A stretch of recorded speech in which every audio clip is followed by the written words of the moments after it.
Hi and welcome everyone. Today I'll be showing you how to change eye color using Snapseed on your Android device.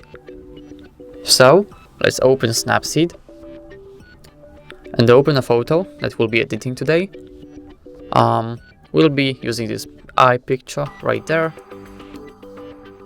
Now you have to go to Tools and select Curves.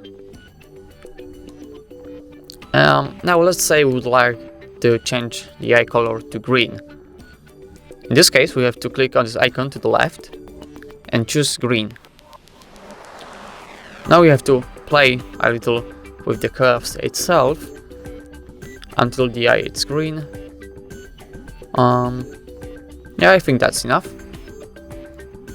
Now you have to just save changes using this checkmark icon in the bottom right corner. Just tap on it. Then you have to click on this undo icon in the top right corner. Choose view edits, then select curves and tap on this icon in the center. Great. Now you have to zoom in on the eye. That's enough. And brush over it.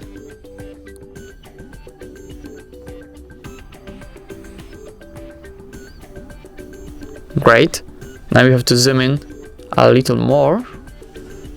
And now using this arrow icon, which is pointing to the bottom, you have to set the curves value to 0 and then start painting over the pupil to make it visible. Excellent. And we're actually done right now. We just have to save the changes, as always, by tapping on this checkmark icon in the bottom right corner. Excellent. As you can see, we have changed the color of the eye. So thank you so much for watching. Please leave a like on this video and subscribe to our YouTube channel for more content like this. Goodbye.